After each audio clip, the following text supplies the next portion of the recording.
Então, o tema que eu vou tratar apenas introdutório e vamos falar então do modernismo, que foi intitulado A Outra Guerra dos 100 Anos.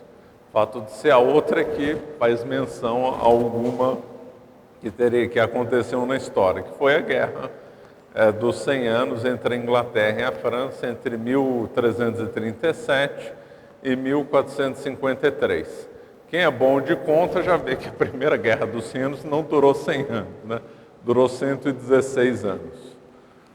E foi a guerra de Santa Joana d'Arc, né? E então, fazendo uma ponte com ela, a guerra do modernismo já tem pouco mais de 100 anos também. Então, daí o paralelo.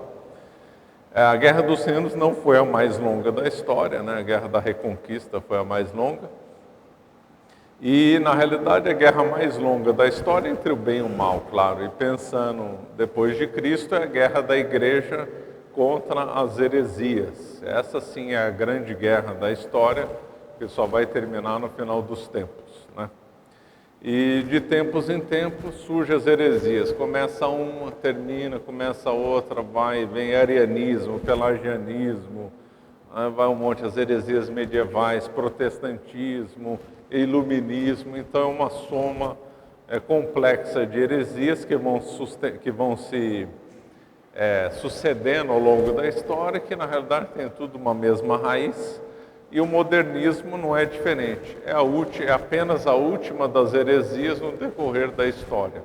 Quando o modernismo for superado, vai surgir outra, não se iludam, e assim vai seguindo a história. Normalmente as heresias são sempre mesmas ideias requentadas, né? O modernismo propriamente, o que vai ser cuidado nesse congresso, é uma heresia que surgiu no finalzinho do século XIX, começo do século XX, que teve como principal figura o Loisy, citado expressamente na Pachende de São Pio X. São Pio X condenou o modernismo. Na Pachende, no Decreto Lamentável, ele fez o juramento antimodernista, que foi suspenso pelo Paulo VI. Vale muito a pena ler a Pachende, o Decreto Lamentável e o juramento antimodernista. Muito, muito enriquecedor esses textos. A Pachende de 1907. Além do Loisy, Tyrrell, Bonaiuti e outros, né? E essa heresia do modernismo, ela, segundo o próprio Papa São Pio X, é a síntese de todas as heresias. Essa frase, esse ensinamento, melhor dizendo, do Papa São Pio X é muito interessante e esclarecedor. Porque se diz síntese de todas as heresias, significa que todas as heresias que precederam o modernismo vão ter determinados elementos que foram aproveitados pelo modernismo, obviamente. E, analisando isso, nós podemos ver algumas notas claras no modernismo de certos pensamentos errados ao longo da história. O primeiro, sem querer sistematizar, porque não vai dar tempo, essa aqui é só uma apresentação. Então, o modernismo faz menção à modernidade, né? A mesma raiz, modernidade, modernismo vem a raiz do moderno, né? E quando surgiu propriamente a modernidade no mundo? Surgiu no Renascimento, com o humanismo e protestantismo. Então saiu-se, ou melhor, a humanidade saiu de um pensamento teocêntrico na Idade Média para um pensamento antropocêntrico. Essa é a modernidade. A modernidade é o antropocentrismo, né? E então nós temos então esse marco. A modernidade nasceu no tempo do Renascimento. Então a primeira nota que nós vemos no modernismo é justamente a nota daquele tempo, protestante, né? Então, antes eu vou falar, fica claro encaixar essas heresias que eu vou fazer menção na sequência. Então, o modernismo, primeiro, ele não é uma doutrina, não é uma heresia com determinados pontos bem sistematizados. Ela é meio como uma coisa nebulosa, por vezes até contraditória nos princípios, como o próprio Papa comentou. Então, de um lado, o modernismo ele diz que só pode confiar na ciência e na história. Não dá para confiar, então, não tem elementos sobrenaturais na religião católica, nem metafísicos. A Igreja Católica, a história, né, o catolicismo, é só um fenômeno histórico. Essa propriamente a alma do modernismo, é um fenômeno histórico, no qual, então, vida e a vida e a verdade são sinônimos para o modernismo. Ou seja, se uma religião aconteceu, existiu,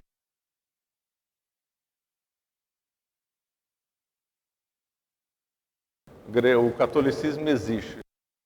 Será uma fusão no modernismo, errada, óbvio, entre verdade e vida, verdade e existência. Existiu, é verdadeiro, né? Então não tem elementos metafísicos, não daria para provar que uma religião está acima das outras. Não se admite provas metafísicas, teológicas. A única prova possível é a prova histórica. Daqui a pouco nós vamos entrar aqui nas notas e comentar rapidamente sobre isso, né? Outro ponto, que chega a ser até dialeticamente oposto, que é o tal das consciências, né? Quando entra esse termo de gesto de consciência, é curioso. Daqui a pouco nós também comentamos. Então, as religiões, então, elas seriam consciência das pessoas, no íntimo. Então, se uma pessoa no íntimo dela acha que o certo é o islamismo, então o islamismo está certo para ela. Se outro acha que é o budismo, então o budismo está certo para ela. Fica um opinionismo conforme a consciência aí das pessoas, né? O modernismo também, ele se infiltrou além no campo da doutrina, no campo místico, no campo filosófico, no campo da arqueologia, no campo da literatura, no campo da política, aí tudo. O modernismo, ele teve então um contra-ataque bem forte promovido por São Pio X, mas depois ele se reinventou com a nova teologia e realmente a doutrina do Concílio Vaticano II é uma doutrina modernista. A teologia da libertação é uma doutrina modernista, só que aí se acrescentou o elemento marxista, mas a teologia da libertação tem as notas modernistas somadas ao marxismo, né? Então, o erro do nosso tempo, é o modernismo que, infelizmente, triunfou no Concílio Vaticano II. Né? O Concílio Vaticano II é o triunfo das ideias modernistas. Mas o que eu gostaria de explorar nessa curta explanação são essa visão de São Pio X perfeita, síntese das heresias, né? Então, quais são algumas notas claras que têm o modernismo de erros do passado? A primeira nota protestante, claro, né? Então, o Lutero falava em consciência. Então, se o modernismo trabalha com a consciência das pessoas, tem um fundo protestante, claro. Então, cada um interpreta a realidade, a religião, a política como quer. É a teoria da consciência. Consciência, o Lutero tratou, Kant, o Rousseau tratou, Marx, Rousseau, um monte de gente ao longo da história tratou consciência. Consciência só é melhor entendido do ponto de vista da gnose, claro, porque todo mundo tem uma partícula divina. Então a consciência nada mais é no momento que eu tenho contato com essa partícula divina. Então essa partícula divina vai falar alguma coisa para mim, eu vou interagir de alguma forma com ela, e essa forma vai ser diferente para cada um de nós. Daí é o termo consciência. Então Marx falava consciência do operariado, Rousseau falava da consciência. Então consciência é isso, em linguagem gnóstica, né? Quando os protestantes falam encontrei Jesus no meu interior, é claro, é o ego, lógico, uma outra roupagem. Então, o modernismo tem uma clara nota protestante, humanista, claro, né? Que é antropocêntrico, o modernismo é antropocêntrico, nítida nota protestante, claramente, né? Outra, nota iluminista, lá. O modernismo é claramente iluminista. Porque o iluminismo pautava supostamente sobre o triunfo da razão, sobre qualquer outra ciência. Então, por isso que o iluminismo fomentou só defendendo as ciências exatas, né? Em detrimento da filosofia, da teologia, e muito menos não acreditava no sobrenatural. Então, era pautado pela razão. Ora, o modernismo também é pautado, supostamente, pela razão. Então, os evangelhos têm que ser interpretados à luz da ciência, não se admite nada sobrenatural, não se admite nada de metafísico. O evangelho é um documento que tem que ser analisado pela ciência. Por isso que sempre se fazem muitos estudos com base só na ciência natural. Então, o modernismo ele é supostamente racionalista igual o iluminismo. Outra do modernismo, nota kantiana, né? Então, me refiro aqui a Immanuel Kant, que então defendia que esse mundo aqui é um mundo só das aparências, um mundo dos fenômenos, né? E que haveria então um mundo oculto que a gente não teria acesso. Então, não dá para dizer nada da verdade, só que a aparência é água. Mas, na realidade, isso aqui poderia ser outra coisa, que a gente não tem acesso. É o número dos fenômenos. Então, tem dois mundos para Kant. Um mundo que a gente vê, que são ilusões de uma verdade, a gente nunca tem certeza de nada, e havia um mundo oculto, no qual esse sim seria o verdadeiro, que a gente não teria acesso. Ou melhor, não teria acesso por vias racionais, né? Por vias místicas e esotéricas, se teria acesso conforme a teoria geral da gnose, né? E o modernismo fala claramente que a religião é um fenômeno, né? Um fenômeno histórico. O fenômeno aí é termo kantiano, claramente, né? Kant propriamente é o começo da filosofia moderna, está com Kant, né? Depois nós temos uma outra nota nitidamente hegeliana, né? Então, para Hegel, um dos autores que mais influenciou negativamente o pensamento foi o Hegel, né? Tanto por causa da dialética, como por causa da evolução, né? Então, para Hegel, até então, se separava pensamento, né? As regras de lógica da metafísica. São coisas, na realidade, diferentes, né? Silogismo é uma coisa, metafísica é outra coisa. O Hegel juntou os dois. Então, o raciocínio, seria metafísico também. Então, só que o Hegel não usava o método da silogismo, usava o método dialético. E nessa dialética, ao mesmo tempo, ela é uma forma de raciocínio e ela é uma forma metafísica também. Então, ele misturou. Dentro da lógica hegeliana tem uma ontologia. Por quê? Porque na doutrina da gnose, as partículas divinas, a divindade, ela tem que estar em tudo, né? Não é só na matéria. Ela tem que estar no tempo, ela tem que estar no raciocínio, ela está na história. Daqui a pouco nós vamos entrar na questão interessante do tempo. Então, para Hegel, então, haveria um espírito, uma ideia que evolui ao longo do tempo e que cada hora vai se manifestando de alguma forma no tempo, né? Essa é propriamente a ideia do Hegel, analisando a história. E no raciocínio também, o raciocínio dialético propriamente é uma encarnação também dessa divindade também, né? Essa dialética do Hegel é extremamente perigosa e avançou. Então, no mundo do direito, se analisa com tese, antítese e síntese, em vez de usar o silogismo, premissa maior, premissa menor e conclusão, né? Além do que, tem uma outra dialética que se extrai do Hegel, ainda mais perigosa, que é a Aufhebung, né? Que é justamente dentro de o ser tem um princípio oposto a ele, e há uma tensão né, entre o princípio oculto do ser e o ser propriamente dito. E aí gera uma tensão, gerando um terceiro ser, né?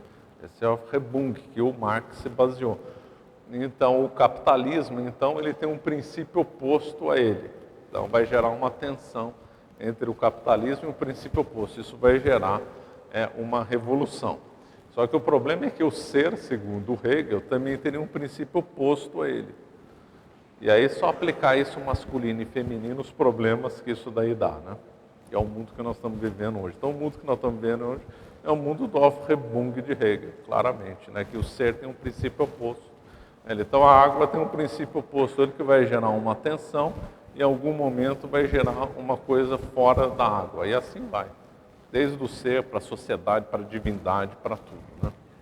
Então o Hegel introduziu para o mundo que o mundo é um mundo de evolução, na qual nada é definitivo.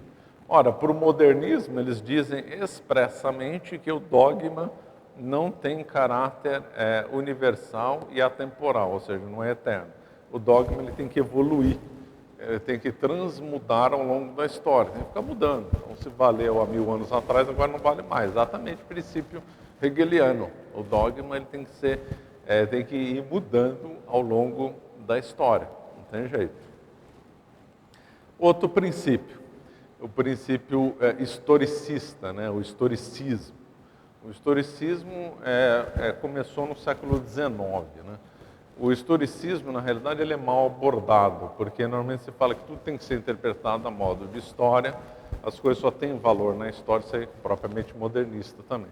Só que não se explica, não se puxa o fio até o final para explicar o que na realidade é o historicismo. O historicismo nada mais é do que a divindade incorporada no tempo. Esse que é o historicismo. Assim como a divindade está, um princípio da divindade está na água, está em mim, está em vocês, está na sociedade, está na história também. Então, a história ela é imanente.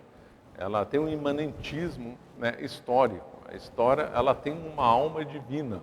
Esse é que é, na realidade, a raiz do historicismo, né? Vale muito a pena ler a condenação da teologia da libertação, escrita pelo então cardeal Ratzinger, que ele comenta do imanentismo histórico, que está presente no modernismo, né? E está presente na teologia da libertação também. Então, por essa visão historicista, que então a divindade se encarnou na história, então cada momento histórico vai se apresentando de uma forma diferente, né? Então, se o dogma não tem nada valor definitivo, a única coisa definitiva é a história. Então, se antigamente se acreditava em X, era certo para aquela época. Se acreditava em Y, era certo para aquela época. Hoje o mundo mudou porque a divindade mudou, a divindade está se evoluindo, a divindade está se desdobrando, um processo que ainda não terminou, vai ter o fim da história, né? A gnose impõe um fim para a história, isso é claro. O termo fim da história é técnico para a gnose, não um chavão. Então, ainda a divindade está se desdobrando. Essa divindade está se desdobrando, se mostrando diferente ao longo da história, então o dogma não tem valor definitivo. Claro que não tem. E o modernismo diz expressamente que o dogma ele evolui, não tem valor definitivo. O grande mestre do historicismo, e, aliás, é difícil ver uma heresia que não tem algum componente dessa triste figura do medioevo, que é o Joaquim de Fiore. Joaquim de Fiore foi um monge calabrese, morreu em 1202 e foi influenciado pelo pensamento judaico cabalista. Então ele defendeu que tinha 3 idades no tempo. Teve a idade do Pai, a idade do Filho e a idade do Espírito Santo. Tudo quanto é sistemas esotéricos que procuram analisar o tempo, incorporaram essa visão. Hegel incorporou essa visão, Marx incorporou essa visão, o Iluminismo incorporou essa visão, o Renascentismo incorporou essa visão e o modernismo também. Porque o modernismo propõe uma terceira etapa de análise, né? A teologia da libertação também é joaquimista também. O Concílio Vaticano II totalmente joaquimista, porque nessa terceira fase a igreja não vai mais defender dogmas, não vai ter mais dogma. Então, vai ser mais a igreja petrina, vai ser a igreja joanina, a igreja do amor, no qual não vai ter mais dogma, não vai ter mais condenação. Não tem mais condenação, não tem sentido ter dogma, não tem sentido ter punição, não existe inferno, todo mundo vai se salvar. Essa propriamente é a igreja do evangelho do amor, do evangelho do Espírito Santo, segundo Joaquim de Fiore. As ideias modernistas são exatamente essa visão joaquimista, não tem condenação, não tem dogma. Ninguém pode ser condenado pelo pelo que acredita, porque a manifestação do éon nessa pessoa foi diferente da outra. A coletividade também vai se manifestar diferente. Então, o modernismo, ele é joaquimista. O iluminismo também era, o renascentismo também era, o Concílio Vaticano II inteiramente joaquimista. Então, quando a gente vê quando a gente vê na teoria das idades que a gente aprende na história, idade antiga, idade média e idade moderna. Isso aí parece ser meio absurdo, né? É absurda mesmo essa divisão assim. Mas do ponto de vista joaquimista, ela é perfeita, porque teve a idade antiga, que relaciona com a idade do pai. Teve a idade média, que é a idade do filho. E vai ter que ter a terceira idade, que é a idade do Espírito Santo. Então, o tempo, a noção do tempo vai ter que dar um nome diferente para ela. Isso aí, o Renascimento propriamente se propunha ser a terceira idade. Depois o Iluminismo falou, não, a terceira idade começa conosco. Os modernistas falaram, não, a terceira idade está começando, na realidade, conosco. Então, essa ideia de idade antiga, idade média, idade moderna, é tipicamente joaquimista. É um nome muito bem dado sob o ponto de vista do Joaquim de Fiore, né? E por fim, temos aí a nota bem cabalista do esvaziamento, né? Que é conhecida como kenosis, um conceito fundamental para entender o mundo moderno, de novo o Concílio Vaticano II, de novo o modernismo. Pela Cabala, né, a divindade, ao criar o mundo, ela se esvaziou, né? É um conceito muito original, muito poderoso, né? De longe, a gnose mais poderosa é a Cabala. Teve mais ramificações, influenciou muito o mundo, né? Então, essa divindade, então, ela se esvazia. E tudo que acontece na divindade tem que acontecer na sociedade, tem que acontecer em nós, em tudo. Então, se a divindade se esvaziou, o mundo vai ter que se esvaziar, a igreja vai ter que se esvaziar, Cristo se esvaziou, nós vamos ter que se esvaziar. E o ser, hoje em dia, né, com cultura woke e outras coisas sujas, o ser está esvaziado, né? As pessoas não são mais como deveriam ser, é um esvaziamento do conceito de ser completo, quer essencial, quer em relação ao Ocidente, nos dois. É um esvaziamento completo, né? A própria noção de antropocentrismo, ela é um esvaziamento. Por quê? Quando se orienta a sociedade para Deus e Cristo, né? Para Deus, Cristo, então, Cristo é rei, né? Então, só para pegar um gancho, Cristo é rei. Então, a ele se deve, então, toda a honra de majestade, de ritual e tal. Aplicando a kenosis a isso. Se o mundo deixa de ser teocêntrico que passa a ser antropocêntrico, não tem mais razão de ser, de ter a nobreza, né? De ter valores voltados para a realeza em relação a Cristo. Então, aplicando isso para a missa. A missa, então, a missa tradicional, missa tridentina, ela tem que ter um ritual, ela tem que ter um conjunto de procedimentos rico, a roupa dos padres tem que ser rica, a igreja deveria ser bem rica e decorada, já visto gótico, barroco e tal. Aplicando a teoria do esvaziamento, isso aí não tem sentido nenhum, não tem realeza, não tem Deus na história, é só o povo que serve, então a missa tem que estar esvaziada. A missa nova é a aplicação da kenosis em relação à missa tradicional, ela está esvaziada. E a igreja também se esvaziou, não tem dogma. Dogma é uma coisa bruta. A igreja tem que se esvaziar dos dogmas, esvaziar de tudo. O Concílio Vaticano II propriamente é o esvaziamento da igreja, é a kenosis completa. E o modernismo, ele é justamente isso. A kenosis entrou de fato, né? Foi discutido isso aí avançou na igreja com Bulkanov, que via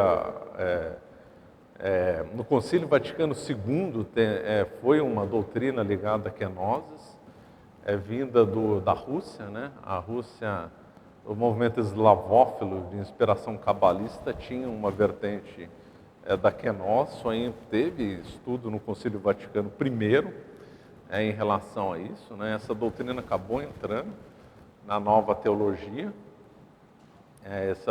Os teóricos da nova teologia estudaram isso. Uns, von Balthasar era adepto disso, e essas doutrinas entraram no Concílio Vaticano II. A teologia da libertação é a kenosis aplicada, esvaziamento. A igreja é a igreja do povo, é a igreja popular, não tem nobreza, é uma igreja simplificada, é uma igreja esvaziada de toda a majestade. Né? Então, já deu meia hora da minha fala, então seriam os pontos que eu queria aí comentar. Então, o modernismo, ele então é a heresia do nosso tempo, ela é a síntese das heresias. Ela não esperem no modernismo, né, pontos todos harmônicos entre si, há contradição nos pontos. Isso aí não é problema para eles por causa da dialética de Hegel, tem que ser contraditório mesmo. Toda heresia é contraditória, toda heresia é dialética, não é harmoniosa, muito menos o modernismo, que é como uma nuvem difusa. Então, esses seriam então os pontos. Eu não sei se vai ter pergunta ou não. Se alguém quiser fazer uma pergunta, fica à vontade. Então, ficamos por aqui então.